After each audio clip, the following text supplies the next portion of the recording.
গল্পকথন by Kallol চ্যানেলে আপনারা শুনছেন হেনরি রাইডার হ্যাগার্ডের লেখা মন্টেজুমাস ডটার। আজ ৭ম পর্ব।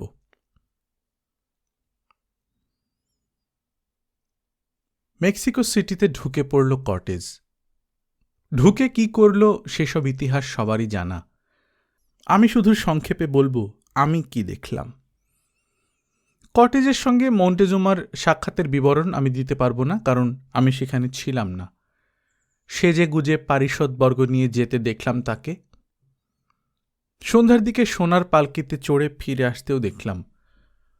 বড় মন্দিরের পশ্চিম প্রাঙ্গণে নিজের প্রাসাদ থেকে ৪০০ গজ দূরে তার বাবা আকসার তৈরি করা প্রাসাদে ফিরে এলেন তিনি।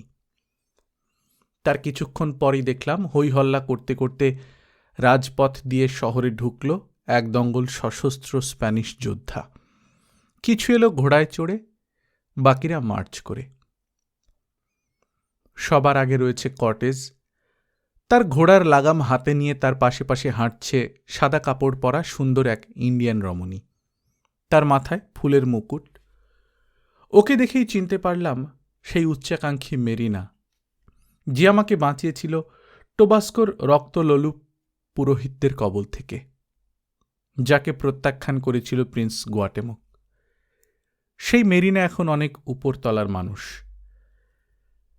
দেশের যত বড়ই ক্ষতি করুক না কেন, ওকে দেখে মনে হল প্রভুর ভালোবাসা পেয়ে ধন্য, প্রেমিকের ক্ষমতার গর্বে গর্বিতা এক আত্মসন্তুষ্ট নারী। বাইরের ঘরে বসে প্রতিটি স্প্যানিয়ার্ডের ওপর তীক্ষ্ণ দৃষ্টি বুলালাম। ভাবছি তাদের মধ্যে হয়তো ডিগার্সিয়াকে দেখতে পাব, কারণ অর্থলোলুপ একটা দলে ওর থাকাটা খুবই স্বাভাবিক বলেই মনে হচ্ছিল আমার। তবে ওই দিন যারা শহরে প্রবেশ করল তাদের মধ্যে ডিগার্সিয়াকে দেখতে পেলাম না। সেই রাতে গুয়াটেমোককে জিজ্ঞেস করলাম কি ঘটছে দেশে। ঘুঘুর সঙ্গে ভাব হয়েছে শিকারি বাজের, বলল তিক্ত হাসি হেসে। বাকিটুকু বুঝে নাও। কপাল মন্দ মন্টেজুমার। টেনকটিটলানে আজব সব ঘটনা ঘটবে এবার থেকে। ঠিকই বলেছিল গুয়াটেমোক। ৭ দিনের মধ্যে মন্টেজুমাকে বন্দি করল স্প্যানিয়ার্ডরা। তারপর থেকে ঘটতে থাকল ঘটনার পর ঘটনা। কর্টেজের নির্দেশে রাজধানীতে ডেকে পাঠালো সম্রাট উপকূলের কয়েকজন জমিদারকে। ওদের হাতে মারা পড়েছিল বেশ কিছু স্প্যানিয়ার্ড। সম্রাটের ডাক পেয়ে এসে ওরা পৌঁছতেই প্রাসাদের সামনের প্রাঙ্গণে আগুন জ্বেলে পুড়িয়ে মারা হলো ওদের। শুধু তাই নয়, সেই দৃশ্য দেখতে বাধ্য করা হলো পায়ে বেড়ি পরানো মন্টেজুমাকে। তারপর থেকে সাধারণ কয়েদির মতো শিকল পরিয়ে দেয়া হলো তাকে। এই অপমানের পর তিনি স্পেনের রাজার প্রতি আনুগত্যের শপথ নিতে বাধ্য হলেন। এমনকি তেজকুকোর রাজা কাকামাকে প্রতারণার মাধ্যমে স্প্যানিয়ার্ডদের হাতে তুলে দিলেন তিনি। সমস্ত ধনরত্ন সোনাদানা আগেই কেড়ে নিয়েছে ওরা। দেশবাসী দেখল চুপচাপ সব। বন্দি সম্রাটের আদেশ পালন করে গেল মুখ বুজে। কিন্তু স্প্যানিয়ার্ডরা যখন বড় মন্দিরের একটা অংশকে গির্জা বানিয়ে নিজেদের ধর্মমতে প্রার্থনা শুরু করল, তখন অসন্তোষের গুঞ্জন শোনা গেল লোকের মুখে মুখে। ক্রোধ ফুটে উঠতে শুরু করল তাদের চেহারায়। লক্ষ লক্ষ ক্ষুব্ধ অ্যাজটেকের ক্রুদ্ধ গর্জন দূর থেকে শোনায় কিছুটা সমুদ্র গর্জনের মতো। সবাই বুঝতে পারছে ঝড় উঠতে আর দেরি নেই। এদিকে আমার জীবন চলছে গতানুগতিক ধারায়। যদিও আমার স্বাধীনতা খর্ব করা হয়েছে বেশ কিছুটা। প্রাসাদের বাইরে যাওয়া আমার জন্য নিষিদ্ধ। স্প্যানিয়ার্ডদের সঙ্গে যেন আমি কোনোভাবে যোগাযোগ করতে না পারি তার সব ব্যবস্থা করা হয়েছে। ওদেরকে কিছুতেই জানানো চলবে না যে এখানে একজন সাদা চামড়ার মানুষকে আটকে রাখা হয়েছে বলি দেওয়ার জন্যে। ইদানিং প্রিন্সেস অটোমিও এড়িয়ে চলছে আমাকে। কোনো অনুষ্ঠান বা ভোজসভায় অথবা বাগানে যদি বা দেখা হয়ে যায়, কথাবার্তা তেমন হয় না। ব্যক্তিগত কথা তো একদমই না। দেখতে দেখতে বিয়ের দিন এসে গেল। এই অনুষ্ঠানটিকে অ্যাজটেকরা অত্যন্ত পবিত্র জ্ঞান করে। সমাজের ওপর শ্রেণীর অভিজাতরা একের পর এক শ্রদ্ধা জানাতে এসে আগরবাতি জেলে আমাকে দম আটকে মারার জোগাড় করল। পুরোহিতরাও যেন পণ করেছে এই অনুষ্ঠানের কোনো দিকে কিছু ঘাটতি পড়তে দেবে না। তাদের বদ্ধমূল ধারণা, আমি যেহেতু টিউলেদের একজন, আমাকে বলি দেয়া হলে আমি আসমানে গিয়ে দেবতাদের ক্রোধ প্রশমন করতে পারব। সূর্যাস্তের পর ঝাড়া 2 ঘণ্টা ধরে চলল খানাপিনা। তারপর প্রার্থনার সুরে সবাই একসঙ্গে উচ্চারণ করল, জয় হোক আপনার টিসগার্ট। এখানে যেমন পরম সুখে রয়েছেন, সূর্য দেবতার বাড়ি গিয়েও যেন আপনার তেমনই সুখ হয়। স্মরণ রাখবেন, আমাদের মধ্যে যখন এলেন আমরা আপনার সঙ্গে ভালো ব্যবহার করেছি, আমাদের সেরা সব কিছু দিয়ে আপনার সেবা করেছি। আমাদের হয়ে দয়া করে সুপারিশ করবেন যেন আমাদের পাপ ক্ষমা করা হয়। জয় হোক আপনার। এবার সম্ভ্রান্তদের মধ্য থেকে 2 জন এগিয়ে এসে মশাল হাতে আমাকে নিয়ে গেল অপূর্ব সুন্দর একটা কক্ষে। ওখানে বরের সাজে সাজানো হলো আমাকে, পরানো হলো রাজা বাদশাদের পোশাক, গলায় হাতে বহুমূল্য রত্নের মালা, মাথায় ফুলের মালা দিয়ে তৈরি মুকুট। তারপরই হঠাৎ নিভিয়ে দেয়া হলো মশালগুলো। সবাই চুপচাপ। তারপর দূর থেকে ভেসে এলো সমবেত নারী কণ্ঠে গাওয়া বিয়ের গান। গান থামতেই কানে এলো কাপড়ের মৃদু খসখস শব্দ। কারা যেন এগিয়ে আসছে। আমার পেছন থেকে একটা পুরুষ কণ্ঠ প্রশ্ন করল, তোমরা কি উপস্থিত, স্বর্গের মনোনীতা সুন্দরীরা? আমরা এখানে। অটমির গলা চিনতে পেলাম। অ্যানাহুয়াকের কুমারীরা, আবার কথা বলল পুরুষ কণ্ঠ। আর তুমি, ও টিসগার্ট, মহান দেবতাদের দেবতা, আমার কথা শোনো। এই বলে অন্ধকার ঘরে দীর্ঘ এক বক্তৃতা দিয়ে বসল লোকটা। মেয়েদেরকে বলা হলো আমি খুব অল্প সময়ের জন্য সূর্যের দেশ থেকে এসেছি, শীঘ্রই ফিরে যাব নিজ বাসস্থানে। তারা স্বর্গের 4 দেবী সোচি, কিলো, আটলা ও ক্লিকস্টোর অবতার হিসেবে তাদের সমস্ত রূপ, গুণ ও সততা নিয়ে যেন আমার আরামায়েশের দিকে তীক্ষ্ণ নজর রাখে। আমার স্ত্রী হওয়ার সুযোগ লাভ করে তারা যে অতুলনীয় সম্মানের অধিকারিণী হয়েছে, তার মর্যাদা রক্ষা করতে হবে তাদের। আমাকে বেশি দিন তারা ধরে রাখতে পারবে না, তবে তাদের মধ্যে যে কেউ ইচ্ছে করলে আমার সঙ্গে আকাশপথে পাড়ি দিয়ে স্বর্গে যেতে পারবে। তারা যদি আমার সুখ শান্তির দিকে খেয়াল না করে, তাহলে তাদের তো সর্বনাশ হবেই, এই সাম্রাজ্যের সবাই ধ্বংস হয়ে যাবে। এবার আমার প্রতি স্বনির্বন্ধ অনুরোধ করা হলো, ওই 4 কুমারীকে গ্রহণ করে আমি যেন তাদের ধন্য করি। মানুষের কিছু না কিছু দোষ ত্রুটি থাকেই, আমি যেন আমার স্ত্রীদের ত্রুটি বিচ্যুতি ক্ষমা সুন্দর দৃষ্টিতে দেখি। এই বলে সে আমার হাতে সমর্পণ করল আমার 4 স্ত্রীকে। তারপর চুপ হয়ে গেল। চুপ করে দাঁড়িয়ে থাকলাম আমরাও। বেশ কিছুক্ষণ পর একে একে অনেকগুলো বাতি জ্বলে উঠল ঘরের ভেতর। কে জ্বালল দেখতে পেলাম না, তবে দিনের মতো আলোকিত হয়ে উঠল ঘরটা।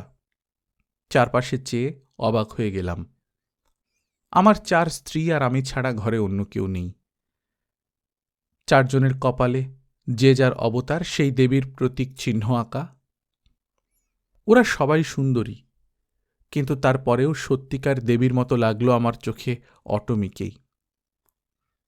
একজন একজন করে মুখে মধুর হাসি নিয়ে এগিয়ে এলো ওরা। একই কথা বলল, কিছুদিনের জন্য তোমার স্ত্রী হতে পারায় আমি নিজেকে সৌভাগ্যবতী মনে করছি টিসগার্ট। প্রার্থনা করি ঈশ্বরের কৃপায় আমার পূজা দিয়ে আমি যেন তোমাকে সন্তুষ্ট করতে পারি, আমার প্রতি যেন তোমার ভালোবাসা জন্মাতে পারি। কথাটা বলে নিচু হয়ে ঝুঁকে আমার হাতে চুমু খেয়ে সরে দাঁড়ালো ওরা একে একে, যাতে পরের জনের কথা কানে না আসে। সবার শেষে এলো অটমি। একই কথা বলল ও। তারপর নিচু গলায় বলল, স্ত্রী আর দেবী হিসেবে দেবতার টিসগার্টকে যা বলার তা তো বললামই, এবার নারী হিসেবে পুরুষকে বলছি। তুমি তো আমাকে ভালোবাসো না টিউলে, অন্যের ইচ্ছায় বিয়ে হয়েছে আমাদের। এসো না, নিজেদের ইচ্ছায় আমরা এই জুলুমের বিয়েটার বিচ্ছেদ ঘটাই। এভাবে হয়তো এই অপমান ও লজ্জা থেকে কিছুটা রেহাই পাব। ওরা আমার বান্ধবী, আমাদের এই চুক্তির কথা কাউকে বলবে না। বেশ, হাসলাম। তোমার ইচ্ছে আমার ইচ্ছে অটমি। তোমাকে অসংখ্য ধন্যবাদ টিউলে। বিষণ্ণ হাসি ফুটল ওর ঠোঁটে। আমি চিরকৃতজ্ঞ হয়ে থাকলাম তোমার প্রতি। হাঁটু ভাঁজ করে সম্মান জানিয়ে চলে গেল ও। ভঙ্গিটা এমনই মহিমান্বিত, এতই দৃষ্টিনন্দন যে বুকের ভেতর খচখচ করে একটা খোঁচা লাগল। মেয়েটিকে ফিরিয়ে দিতে হয়েছে বলে অনুশোচনা হল। নিজের জন্যে নয়, কষ্ট হল অটমির জন্যেই। এরপর থেকে সেই ভয়ঙ্কর বলিদান কার্যকর করার পূর্ব মুহূর্ত পর্যন্ত একটি চুম্বন বিনিময় হয়নি আমাদের মধ্যে। এমনকি হাতটা পর্যন্ত ধরিনি আমি ওর। তবে আমাদের বন্ধুত্ব দিন দিন গাঢ় হয়ে উঠেছে। পাশাপাশি বসে ঘণ্টার পর ঘণ্টা কত যে কথা বলেছি আমরা। ওর মনটা আমাদের ধর্মের দিকে ফেরাবার জন্যে কত যে বক্তৃতা দিয়েছি তার ঠিক নেই। কিন্তু নতুন ধর্মের প্রতি আকৃষ্ট হলেও আজন্মের সংস্কার ছেড়ে সেটাকে ও মনে প্রাণে গ্রহণ করতে পারেনি। ওর অস্থিমজ্জায়, ওর রক্তমাংসে মিশে আছে আদিম যুগ থেকে প্রবহমান পূর্বপুরুষদের ধ্যান ধারণা, ধর্মবিশ্বাস। সেটাকেই আঁকড়ে ধরে বাঁচতে বা মরতে চায় ও। পুরোহিতদের ও ঘৃণা করে। দেশের ঘোর শত্রুকে ছাড়া আর একটি নরবলিও সমর্থন করে না। আগের দিনে শুধু ফুল দিয়ে তুষ্ট করা হতো দেবতাদের। নরবলির প্রথা প্রচলন করেছে ওই জঘন্য রক্তপিপাসু পুরোহিতরাই। ধীরে ধীরে আমাদের বন্ধুত্ব এমন একটা পর্যায়ে পৌঁছল যখন আমি স্পষ্ট বুঝলাম দুনিয়ার সব মেয়ের মধ্যে লিলির পরে আমি অটমিকেই সবচেয়ে বেশি ভালোবাসি। যদিও মুখে প্রকাশ করলাম না সে কথা। বাকি তিনজন স্ত্রীকে কেন যেন আমি পছন্দই করতে পারলাম না। তারা সবাই নম্র, ভদ্র, সুন্দরী, কিন্তু দেহ ছাড়া মানুষকে আকর্ষণ করবার মতো আর কিছুই নেই ওদের। ওদের কারোর দিকে নজর দিলাম না আমি, তবে যেন ওদের পেয়ে কত সুখী হয়েছি এই অভিনয় করে গেলাম। একসঙ্গে খেতে বসেছি, হল্লা করেছি, খেলেছি বাগানে, কারণ তা নইলে আমাকে সুখী করতে না পারার অপরাধে ওদের মৃত্যুদণ্ড হয়ে যেতে পারে। আর একটু একা হলেই মদ খেয়েছি পেয়ালার পর পেয়ালা। ঘনিয়ে আসা মৃত্যু যন্ত্রণার ভয়টিকে দূর করতে চেষ্টা করেছি আমি মদের ঘোরে তলিয়ে গিয়ে। সময় ফুরিয়ে আসছে আমার। সেই ভয়ঙ্কর দিনটা ক্রমে এগিয়ে আসছে কাছে। ভয়ে কুঁকড়ে যাচ্ছি আমি ভেতরে ভেতরে। আমার বিয়ের পরদিন ঘটে গেল সেই কুখ্যাত গণহত্যা। আলভেরাডো নামে এক সম্ভ্রান্ত স্প্যানিয়ার্ডকে এখানকার দায়িত্ব দিয়ে কটেজ গিয়েছিল সাগর তীরের নারভায়েজের সঙ্গে যুদ্ধ করতে। ওর প্রাণের দুশ্মন কিউবার গভর্নর ভেলাস্কোয়েজ কর্টেজকে দমন করবার জন্য পাঠিয়েছিল নারভায়েজকে। সেই সুযোগে 600 অভিজাত অ্যাজটেককে খুন করে আলভেরাডো। সেদিন ছিল হুইটজেলের ভোজ উৎসব। মন্দিরের দেয়াল ঘেরা বিশাল প্রাঙ্গণে নাচ, গান, নরবলি ও খাওয়া দাওয়ার বিপুল আয়োজন করা হয়েছিল। রাজধানীর প্রায় সমস্ত সম্ভ্রান্ত ব্যক্তি উপস্থিত ছিল সেখানে। উৎসবে যাওয়ার আগে আমার সঙ্গে দেখা করতে এলো প্রিন্স গুয়াটেমোক। সাজগোজ দেখে আমি জিজ্ঞেস করলাম ওই অনুষ্ঠানে যাওয়ার ওর ইচ্ছা আছে নাকি। হ্যাঁ, যাচ্ছি। হঠাৎ এই প্রশ্ন? কারণ আমি গুয়াটেমোক হলে যেতাম না। তোমাদের সঙ্গে কি অস্ত্র থাকবে? না, উৎসবে অস্ত্র নেওয়ার রেয়াজ নেই। তোমাদের সঙ্গে অস্ত্র থাকবে না? তোমাদের দেশের সেরা মানুষগুলো ওই বদ্ধ জায়গায় মত্ত থাকবে নাচ, গান আর পান ভোজনে, আর সশস্ত্র টিউলেরা থাকবে তোমাদের আশেপাশে। কি ঘটবে যদি অভিজাত কারোর সঙ্গে ওরা ঝগড়া বাঁধিয়ে নেয়? এ কথা তুমি কেন বলছো আমি জানি না টিউলে। আমি মনে করি না ওই সাদা মানুষগুলো কাপুরুষের মতো খুন করবে আমাদের। তবে তোমার কথায় কিসের অশুভ ইঙ্গিত পাচ্ছি? উৎসব বন্ধ করবার উপায় নেই। উৎসব চলবে। ওই দেখো মানুষ আসতে শুরু করেছে। কিন্তু আমি ভাবছি যাব না। তুমি বিজ্ঞ লোক গুয়াটেমোক। আমার ধারণা না গেলে ভালোই করবে তুমি। সম্রাটের বাগানে ছোটখাটো একটা পিরামিড আছে। ওটা তৈরি করিয়েছেন মন্টেজুমা মন্দির প্রাঙ্গণ ও বাজারের উপর নজর রাখতে সুবিধে হবে বলে। ওর চূড়ায় বসে প্রায়ই গল্পগুজব করি আমরা। আজও অটমি, গুয়াটেমোক আর আমি গিয়ে বসলাম সেখানে। পরিষ্কার দেখতে পাচ্ছি নাচ গানে মত্ত হয়ে গেছে অ্যাজটেকের অভিজাতরা। বাজনা বাজছে গানের সঙ্গে, চমৎকার লাগছে দেখতে। রং বেরঙের পালক লাগানো পোশাক পরেছে সবাই। বিকেলের তেরছা রোদে ঝিলিক দিচ্ছে অভিজাতদের পরা রত্নালঙ্কার।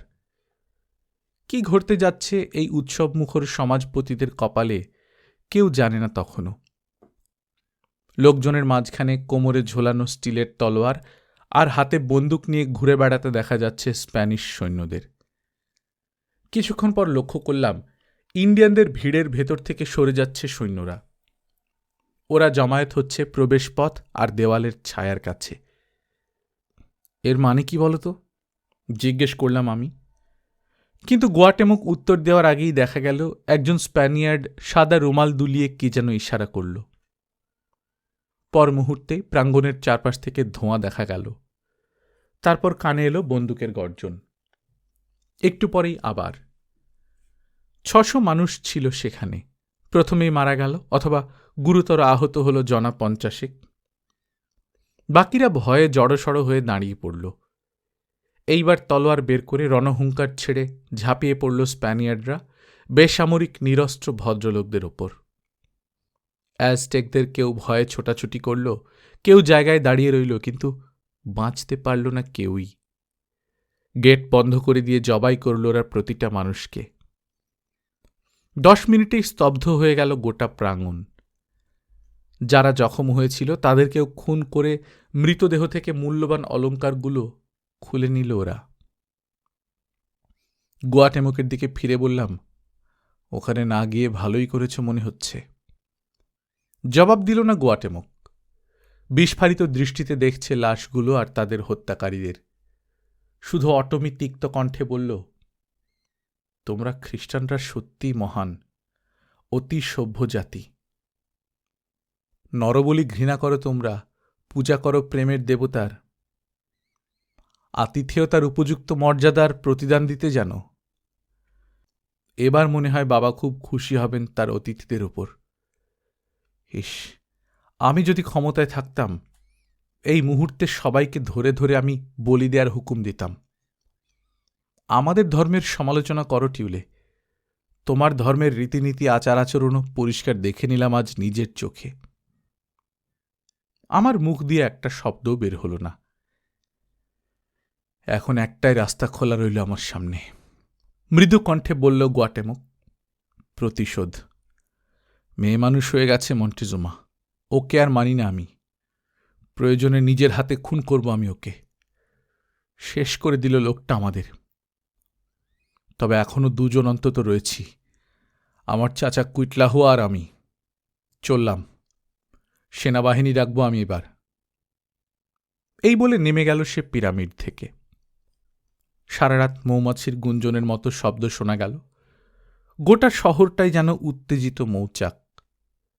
সকালে উঠে দেখলাম রাস্তাঘাট বাজার ছেয়ে ফেলেছে হাজার হাজার সশস্ত্র যোদ্ধা। সূর্য উঠতেই শুরু হলো আক্রমণ। যেন ঢেউয়ের পর ঢেউ আছড়ে পড়ছে আকসা প্রাসাদের পাথুরে দেয়ালের গায়ে, ফিরে আসছে প্রতিহত হয়ে। গুড়ুম গুড়ুম বন্দুকের আওয়াজে কানে তালা লেগে যাবার উপক্রম। পরপর 3 বার আক্রমণ করল ইন্ডিয়ান যোদ্ধারা, 3 বারই প্রতিহত হল। তারপর ভীরু দুর্বল রাজা উঠে এলেন দেওয়ালের উপর। আক্রমণ থেকে বিরত থাকার অনুরোধ করলেন তিনি সৈন্যদের, কারণ ওরা যদি দুর্গ জয় করে নেয় মারা পড়বেন তিনি।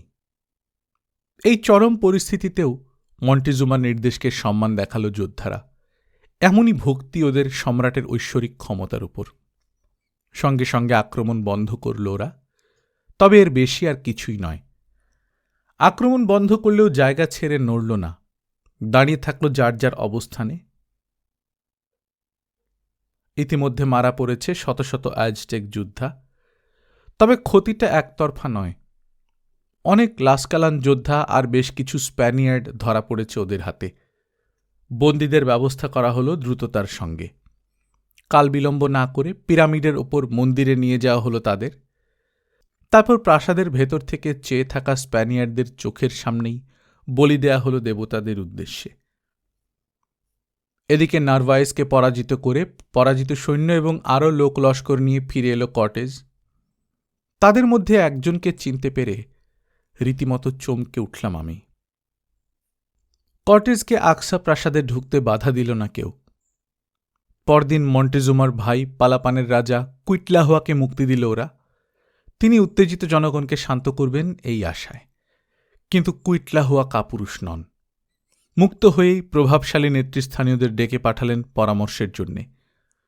সবার আগে ডাকলেন প্রিন্স গুয়াটেমুককে। সভায় সর্বসম্মতিক্রমে স্থির হল মরণপণ যুদ্ধ করে এদেশ থেকে তাড়াতে হবে স্প্যানিয়ার্ডদের। ভীরু কাপুরুষ মন্টেজুমা সাম্রাজ্য খোয়াতে বসেছে, যেমন করে হোক উদ্ধার করতে হবে সেটা। এই সিদ্ধান্ত জানিয়ে দেয়া হলো সবাইকে। ঠিক 2 মাস আগে যদি এই সিদ্ধান্ত নেওয়া হতো, টেনকটিটলানে আজ একটা জীবিত স্প্যানিয়ার্ডকেও পাওয়া যেত না। ভিন্নভাবে লেখা হতো মেক্সিকোর ইতিহাস। এই অসম যুদ্ধে স্প্যানিয়ার্ডদের অবিশ্বাস্য জয়ের পেছনে কর্টেজের রক্ষিতা মেরিনার কূটবুদ্ধি যতটা অবদান রেখেছে, অ্যানাহুয়াক ও সম্রাটের পতনের পেছনে ঠিক ততটাই অবদান রেখেছে কাপুরুষ মন্টেজুমার ভীরুতা। কর্টেজ ফিরে আসার পরদিন খুব ভোরে দ্রিম দ্রিম বেজে উঠল দামামা। হাজার হাজার যোদ্ধার রণহুঙ্কার শুনে জেগে উঠলাম ঘুম থেকে। উঠেই ছুটলাম বাগানের সেই পিরামিডের দিকে। অল্পক্ষণেই অটোমিও এসে পৌঁছল। নিচে তাকিয়ে দেখলাম গোটা শহরের সমস্ত লোক হাজির হয়েছে যুদ্ধ করবে বলে।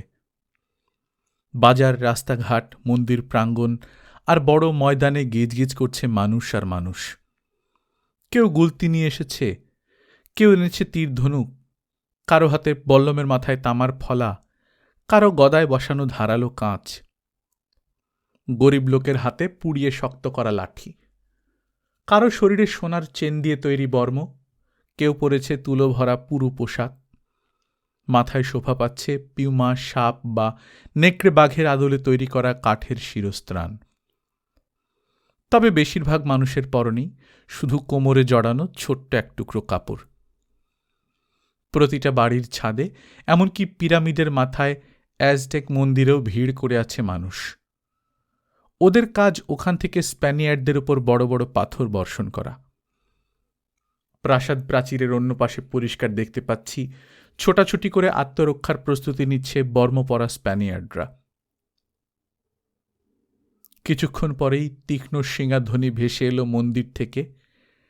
ট্রাম্পেট বাজিয়ে প্রত্যুত্তর দিল স্প্যানিয়ার্ডরা। হাজার হাজার অ্যাজটেক রণহুঙ্কার ছেড়ে শুরু করল আক্রমণ। শিলাবৃষ্টির মতো পাথর পড়তে শুরু করল প্রাসাদের ভেতরে। পর মুহূর্তেই আকসার দেওয়াল থেকে গর্জে উঠল স্প্যানিয়ার্ডদের মাস্কেট, আর্কুইবাস ও কামান। অ্যাজটেকরা মারা পড়ল কাতারে কাতার। আহতদের চিৎকারে কেঁপে উঠল আকাশ বাতাস। কিছুক্ষণের জন্য দ্বিধান্বিত হয়ে পড়ল অ্যাজটেক যোদ্ধারা। ঠিক সেই সময় একটা নিঃসান হাতে সামনে এগিয়ে গেল গুয়াটেমুক। তার পেছনে জড়ো হয়ে আবার ছুটল যোদ্ধারা প্রাসাদ প্রাচীর লক্ষ্য করে। লাশগুলোকে সিঁড়ির মতো করে সাজিয়ে বারবার দেয়ালে ওঠার চেষ্টা করল অ্যাজটেকরা, কিন্তু প্রতিবারই তাদেরকে নির্মমভাবে প্রতিহত করল স্প্যানিয়ার্ডরা। এভাবে হচ্ছে না দেখে দেওয়াল ভেঙে ফেলার জন্য শক্ত কাঠের গুঁড়ি নিয়ে এলো জনগণ।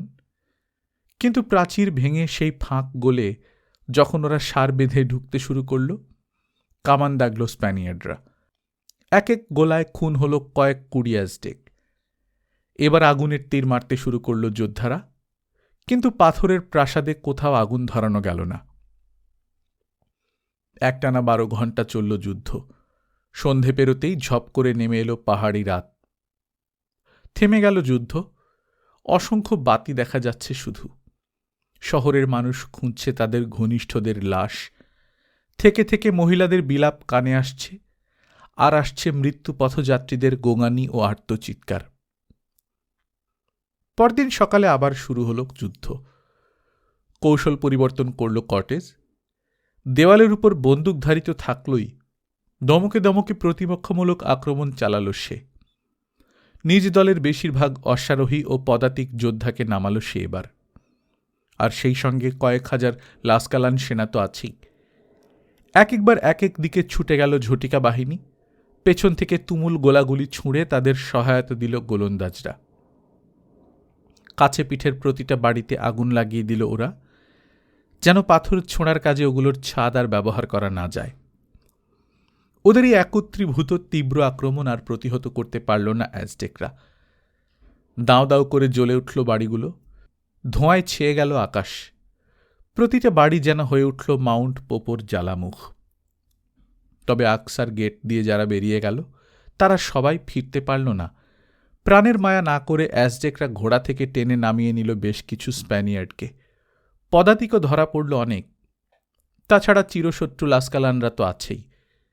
দেরি না করে ওদের নিয়ে যাওয়া হলো নরবলির মন্দিরে।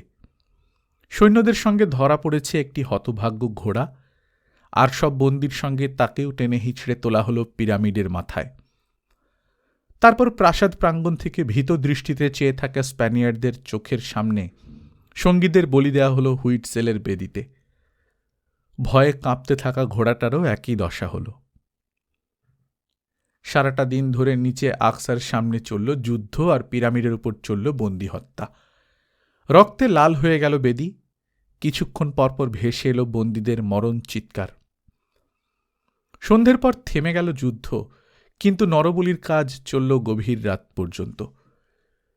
পিরামিডের উপর কাঁপছে মৃদু আলো, বিভৎস দেখাচ্ছে রক্তলাল বেদি। একটা করে চিৎকার থামলেই ওপর থেকে ভেসে আসছে গম্ভীর কণ্ঠের কলজে কাঁপানো হুমকি। পিপাসা মেটেনি হুইটসেলের, আরও রক্ত চাই তার, আরও অনেক রক্ত। জেনে রেখো নরকের কীর্তিউলেরা, তোমাদেরও আসতে হবে এখানে। তোমাদের সঙ্গীদের যে পরিণতি দেখতে পেলে, তোমাদের ভাগ্যেও রয়েছে সে একই পরিণতি। দিনের পর দিন চলল সংঘর্ষ, অবরোধ।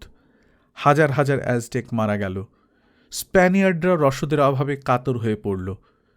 দুশ্চিন্তায় পড়ল, একদিকে অবিরাম এই যুদ্ধের ভবিষ্যৎ এবং অন্যদিকে নিহত ও আহতদের নিয়ে। রাতটুকু ছাড়া সারাদিনে 1 ঘণ্টার জন্যও বিশ্রাম পাচ্ছে না। তারপর এক সকালে যখন নব উদ্যমে ঝাঁপিয়ে পড়ছে অ্যাজটেক যোদ্ধারা, ঠিক তখনই প্রহরী পরিবেষ্টিত হয়ে প্রাসাদের প্রধান টাওয়ারে উঠে দাঁড়ালেন সম্রাট মন্টেজুমা। রাজকীয় সাজ পোশাক পরে একদল ঘোষক ও সেবক সভাসদ নিয়ে উঠে এসেছেন তিনি প্রজাদের কিছু বলবেন বলে। সম্রাট একটা হাত উঁচু করতেই স্তব্ধ হয়ে গেল যুদ্ধক্ষেত্র। থেমে গেল যুদ্ধ। এমনকি মারাত্মক আহতরাও গোঙানি থামিয়ে চুপ হয়ে গেল তার বক্তব্য শুনবে বলে। বক্তব্য রাখলেন সম্রাট। কি বললেন এতদূর থেকে কিছুই শুনতে পেলাম না আমি, তবে বুঝলাম প্রজাদের যুদ্ধ বন্ধ করবার অনুরোধ করছেন তিনি। বলছেন স্প্যানিয়ার্ডরা তার অতিথি এবং বন্ধু, শীঘ্রই তারা টেনকটিটলান ছেড়ে চলে যাবে। তাদের বিরুদ্ধে যুদ্ধ করা ঠিক নয়। নিশ্চয়ই এইসব কাপুরুষোচিত কথাই বেরিয়েছিল তার মুখ দিয়ে। দেখলাম ভয়ানক উত্তেজিত হয়ে উঠল শ্রোতারা। ঘৃণার সঙ্গে উচ্চারিত 3টি শব্দ প্রচণ্ড হুঙ্কার হয়ে ভেসে এলো আমার কানে। বিশ্বাসঘাতক, কাপুরুষ, বেঈমান। তারপর দেখলাম একটা তীর গিয়ে বিঁধল মন্টেজুমার বুকে। শুধু তাই নয়, পাথর ছুঁড়ল লোকজন তাদের সম্মানিত সম্রাটের দিকে। ঢলে পড়লেন তিনি টাওয়ারের মেঝেতে। বাবাকে ওভাবে পড়ে যেতে দেখে হাঁপুস নয়নে কাঁদছে অটমি। আমার পাশে বসে সবই দেখছে সে।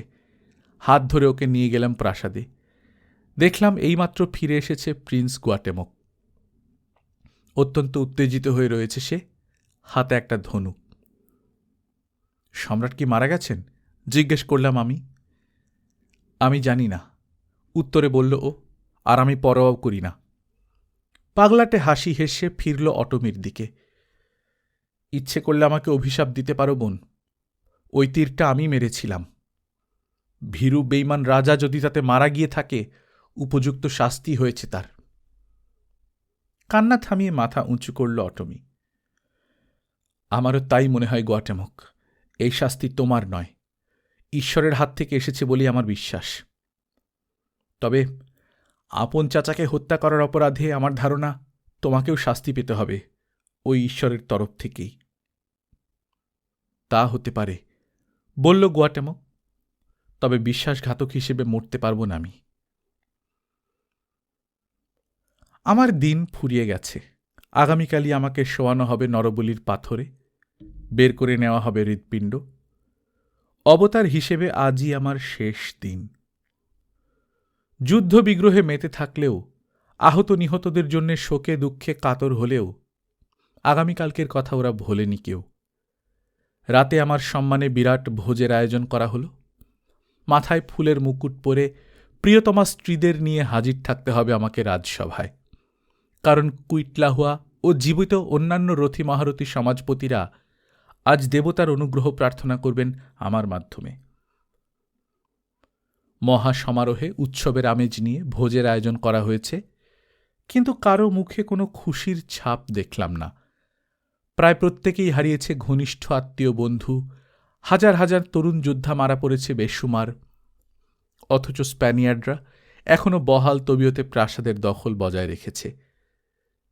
তার উপর আজই তীরবিদ্ধ হয়ে ঢলে পড়তে দেখেছে সবাই তাদের সম্রাটকে।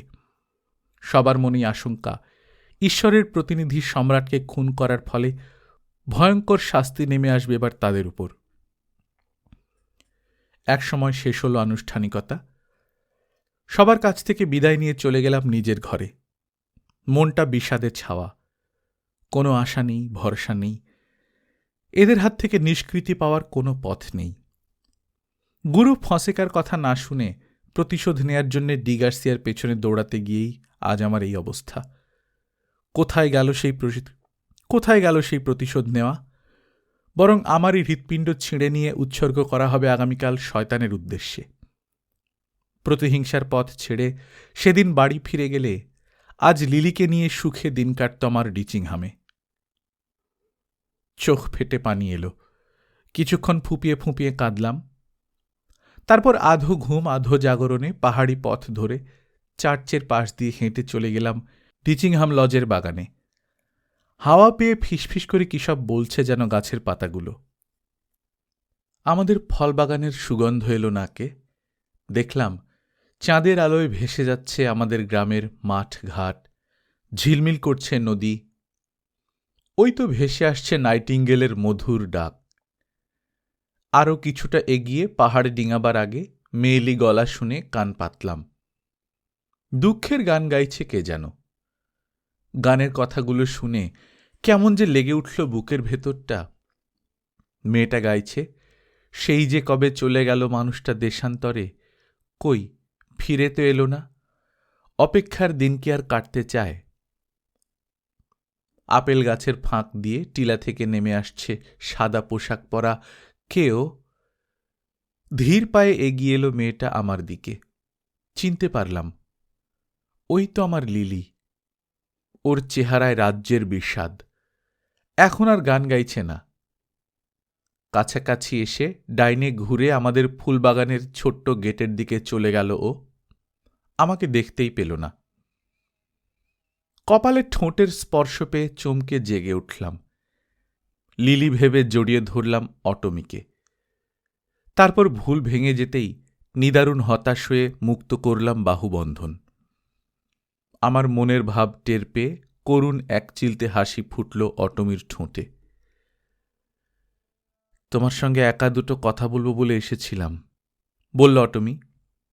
বোধহয় আমার চেয়ে অনেক সুন্দরী, অনেক প্রিয় কোনো মেয়ের স্বপ্ন দেখছিলে। হ্যাঁ, সেই মেয়েটাকে দেখলাম স্বপ্নে, যাকে আমি ভালোবাসি। ঘুমের ভেতর আমি চলে গিয়েছিলাম আমার গ্রাম ডিচিংহামে। তোমার সুখস্বপ্ন ভাঙিয়ে দেওয়ার জন্য সত্যি আমি দুঃখিত টিউলে। সবই তো শেষ হয়ে এলো। বললাম, দুঃখ করো না।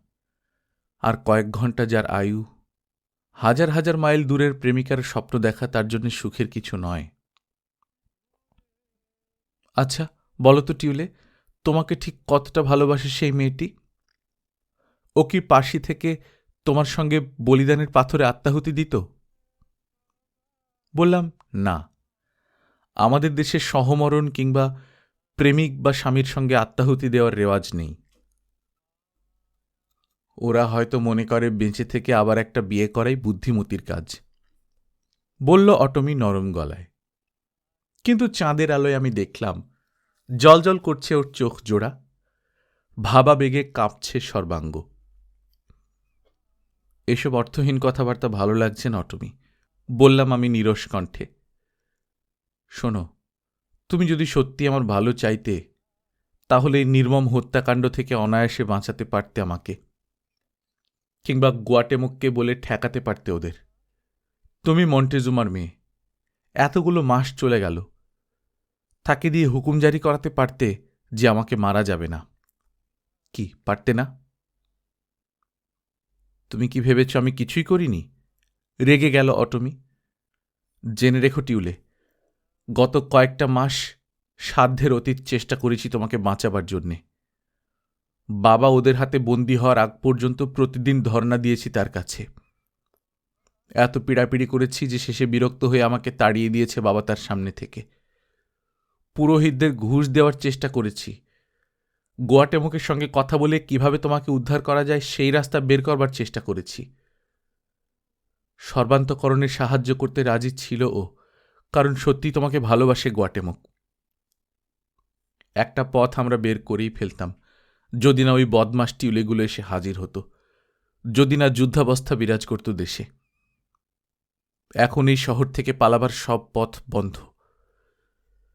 তার উপর এদেশের বড় বড় জ্যোতিষী আর গণক ভবিষ্যৎবাণী করেছে আগামীকাল ঠিক দুপুরবেলা যদি তোমার রক্ত ঝরানো যায়, আর সেই সঙ্গে হৃৎপিণ্ডটা বের করে নিয়ে যদি দেবতা কিটসালের বেদিতে উৎসর্গ করা যায়, তাহলেই কেবল টিউলেদের সম্পূর্ণ ধ্বংস করে বিজয় ছিনিয়ে আনা সম্ভব হবে আমাদের পক্ষে। কিন্তু বলিদানটা যদি মধ্যাহ্নের একটু আগে বা পরে হয়, তাহলে সব ভেস্তে যাবে। ভয়ঙ্কর বিপর্যয় নেমে আসবে টেনকটিটলানের ভাগ্যে। ওরা ফতোয়া দিয়েছে তোমাকে প্রথামত লেকের ওপারের মন্দিরে বলি দিলে চলবে না, বড় পিরামিডের চূড়ায় প্রধান মন্দিরে দেবতার সামনে বলি দিতে হবে। সারা দেশের সমস্ত পুরোহিত এখন কায়মনোবাক্যে প্রার্থনা করছে যেন এই উৎসর্গ সুফল বয়ে আনে। বড় মন্দিরের বলিদানের পাথরের বেশ কিছুটা উপরে একটা সোনার বালা এমনভাবে রাখা হবে যাতে ঠিক দুপুরবেলা ওর ভেতর দিয়ে সূর্যের আলো এসে তোমার বুকে হৃৎপিণ্ড বরাবর পড়ে। ঠিক তখনই চালানো হবে ছুরি। তোমার কি জানা আছে, গত কয়েক সপ্তাহ ধরে 24 ঘন্টা তোমাকে চোখে চোখে রাখা হচ্ছে? আর শুধু তুমি না, তোমার স্ত্রীদের ওপরও তীক্ষ্ণ নজর রাখা হচ্ছে সারাক্ষণ। কিছুতেই যেন তুমি টিউলেদের সঙ্গে যোগাযোগ করতে না পারো, সেই জন্য প্রহরীদের 3টে বলয় তোমাকে ঘিরে রেখেছে। দরজা বা জানলার বাইরে উঁকি দিলেই দেখতে পাবে পাহারায় আছে পুরোহিতরা। এখন বলো, এর মাঝখান থেকে পালাবার কোনো উপায় আছে? না, শুধু একটা উপায় ছাড়া। আমি যদি আত্মহত্যা করি তাহলে ওরা আর আমাকে মারতে পারবে না। ছি! চট করে আমার মুখে হাত চাপা দিল অটমি। যতক্ষণ শ্বাস ততক্ষণ আস। আগেই মরে গেলে তো সব শেষই হয়ে গেল। তাছাড়া আমার ধারণা, মরতেই যদি হয় পুরোহিতের হাতে মরাই তো ভালো। শিউরে উঠল ও। শুনেছি তেমন ব্যথা লাগে না, খুব তাড়াতাড়ি ঘটে যায় ব্যাপারটা। তোমাকে তো আর নির্যাতন করা হচ্ছে না। তোমার জন্য ওইটুকুই করতে পেরেছি আমি আর গুয়াটেমোক। নির্যাতনের পরিকল্পনাটা বাদ দিতে হয়েছে ওদের। এরপর নানাভাবে আমাকে অভয় দেওয়ার চেষ্টা করল অটমি। সান্ত্বনা দিল, আশ্বাস দিল, অল্প কিছুটা যন্ত্রণার পরেই আসবে অনন্ত শান্তি। সবশেষে বলল, এবার তাহলে চলি বন্ধু, উৎসর্গ অনুষ্ঠানের আগে আর দেখা হচ্ছে না আমাদের।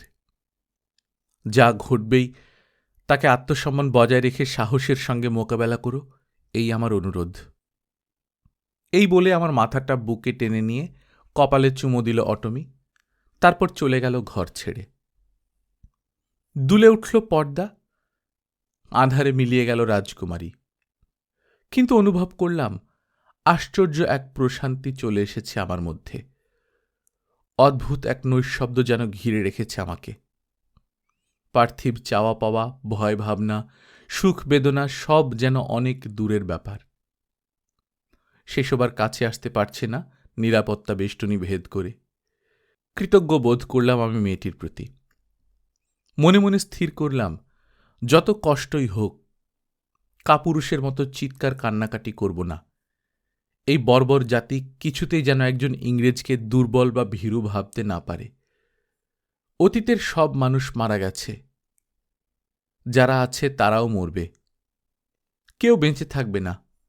আমি কোন লাট সাহেব যে অভিযোগ করব? বিনিদ্র রজনী শেষ হল এক সময়। সূর্য উঠতেই ঝনঝনাত শব্দে বুঝলাম যুদ্ধের সাজে প্রস্তুত হচ্ছে মানুষ।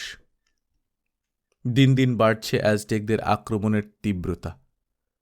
হালকাভাবে কথাটা এলো মনে, তবে এসব নিয়ে ভাবছি না আমি এখন। আমি প্রস্তুতি নিচ্ছি আসন্ন মৃত্যুর। বাজনার শব্দ এলো কানে। ভারী পর্দা সরিয়ে ঘরে প্রবেশ করল আমার খেদমতগাররা, সঙ্গে কয়েকজন চিত্রশিল্পী। পোশাক খুলে নিয়ে শিল্পীরা আমার সারা গায়ে লাল নীল সাদা রং দিয়ে বিচিত্র উদ্ভট সব ছবি আঁকল। নাক মুখ কান ঠোঁট এমনকি চোখের পাতা পর্যন্ত বাদ পড়ল না। অনেক মাপজোক করার পর আমার বুকে ঠিক হৃৎপিণ্ড বরাবর একটা লাল চক্র আঁকল। এতদিনে চুল আমার কাঁধ ছাড়িয়েছে, সেগুলোকে ইন্ডিয়ান সেনা অধিনায়কের আদলে চাঁদির ওপর তুলে লাল রিবন দিয়ে বেঁধে মোরগের রং বেরঙের পালক গুঁজে দিল। বুঝলাম ঠিক একটা নিশানের মতো দেখাচ্ছে আমাকে এখন। তারপর চোখ ঝলসানো পাথর বসানো দামি পোশাক পরানো হলো আমাকে। এবার কানে সোনার দুল, গলায় সাতনরি হাড় আর হাতে পায়ে সোনার বাজু বালা আর মল পরানো হলো। আমার বুকের উপর শোভা পাচ্ছে মস্ত একটা রত্ন। ওটার দিকে তাকালে মনে হয় দিঘির জলে টলমল করছে চাঁদের আলো। এরপর এলো রাশি রাশি তাজা ফুলের মালা। মালা দিয়ে আমাকে আষ্টে পৃষ্ঠে জড়িয়ে প্রায় বেঁধে ফেলার জোগাড় করল ওরা। কাজ শেষ করে পিছিয়ে গিয়ে আপাদমস্তক দেখল ওরা আমাকে। মুখে ফুটল সন্তুষ্টির হাসি। এবার আমাকে নিয়ে যাওয়া হলো প্রাসাদের হল ঘরে। ওখানে উৎসবের পোশাক পরে দেশের গণ্যমান্য সবাই জড়ো হয়েছে একটা মঞ্চের সামনে। মঞ্চে তোলা হলো আমাকে। ওখানে অপরূপ সাজে সেজে দাঁড়িয়ে রয়েছে আমার 4 বিবি, স্বর্গের 4 দেবী, শচী, কিলো, আটলা আর ক্লিক্সটো। আটলা সেজেছে অটমি। আমি আসন গ্রহণ করতেই একে একে এগিয়ে এলো ওরা। আমার ভুরুতে চুমু দিয়ে সোনার থালায় করে আনা মিষ্টি ও পিঠে এবং সোনার পাত্রে করে কোকো ও মেসকাল পরিবেশন করল। মেসকালটা এক জাতীয় মদ বলে সেটাই পান করলাম, আর কিছু ধরলাম না আমি। এসব আচার অনুষ্ঠান শেষ হতে কিছুক্ষণের জন্য চুপচাপ হয়ে গেল সবাই। তারপর দূরের একটা দরজা দিয়ে 50 জনের মতো পুরোহিত প্রবেশ করল। পরনে বলিদানের রক্তলাল পোশাক। সারা গায়ে ওদের লেগে আছে মানুষের রক্ত। হাতে পায়ে তো আছেই, দীর্ঘ চুলও জঁটা বেঁধে গেছে রক্ত লেগে। আমার মনে হলো ওদের নিষ্ঠুর চোখ থেকেও যেন রক্ত ঝরছে। সোজা এসে মঞ্চের সামনে দাঁড়ালো ওরা। প্রধান পুরোহিত হঠাৎ 2 রক্তাক্ত হাত শূন্যে তুলে চেঁচিয়ে উঠল, তোমরা সবাই মহান অমর মহিমান্বিত দেবতা টিসগার্ডকে সম্মান জানাও। উপস্থিত সবাই হাঁটু গেড়ে বসে পড়ল মাটিতে প্রার্থনার ভঙ্গিতে। সমবেত কণ্ঠে উচ্চারিত হল, আমরা তোমাকে সম্মান জানাচ্ছি হে দেবতা। এভাবে পরপর 3 বার সম্মান জানানোর পর উঠে দাঁড়ালো সবাই। সরাসরি আমার দিকে তাকালো প্রধান পুরোহিত। আমাদের ক্ষমা করুন হে প্রভু টিসগার্ড, আমরা আপনাকে উপযুক্ত সম্মান দিতে পারিনি। এখানে আজ আমাদের সম্রাটের উপস্থিত থেকে আপনাকে সম্মান জানানোর কথা, কিন্তু আমাদের বেহাল অবস্থার কথা আপনি তো জানেনই। যুদ্ধে জড়িয়ে পড়েছি আমরা। আমাদের সম্রাট আহত অবস্থায় শত্রুর অশুভ হাতে বন্দী। হে টিসগার্ড, আপনার ইচ্ছার বিরুদ্ধে 1 বছর আমরা আপনাকে নিজেদের কাছে ধরে রেখেছি। সে আপনার প্রতি আমাদের গভীর ভালোবাসার কারণেই। আজ যখন আপনার স্বর্গারোহণের ইচ্ছা পূরণ হতে চলেছে, আপনার প্রতি আপনার সন্তানদের আবেদন, ওপরে গিয়ে দয়া করে আপনি ওই জালিম টিউলেদের হাত থেকে আমাদের রক্ষা করার ব্যবস্থা করবেন। আমরা এই দুঃখ দুর্দশায় ভরা পৃথিবীতে পড়ে রইলাম। স্বর্গে গিয়ে আপনার আপন মহিমায় উদ্ভাসিত হয়ে কখন আপনি এই টিউলেদের সর্বনাশ ডেকে এনে আমাদের সম্রাটকে উদ্ধার করবেন, অ্যানাহুয়াকের জনগণকে মুক্ত করবেন, তার অপেক্ষায়। আরও অনেক ভেজর ভেজর করল বুড়ো শয়তানটা, কিন্তু সব শোনা গেল না। গোটা হল ঘরের সবাই ফোঁপাচ্ছে আমাকে বিদায় দিতে হচ্ছে বলে। অটমি ছাড়া বাকি 3 বউ তো বিরহ বেদনা সইতে না পেরে একেবারে গলা ছেড়ে দিয়েছে। বুড়ো শয়তানটার হাতের ইশারায় আবার শুরু হলো বাজনা। এবার সবাই মিলে আমাকে ঘিরে নিয়ে হলঘর থেকে বেরিয়ে রওনা দিল প্রাসাদের গেটের দিকে। 4 স্ত্রী হাঁটছে আমার চারপাশে।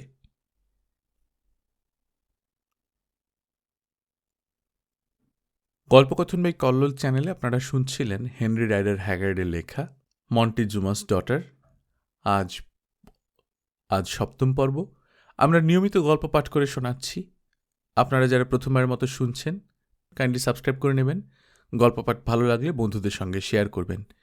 নিজে ভালো থাকবেন, আশেপাশের লোকজনকে ভালো রাখবেন। টাটা।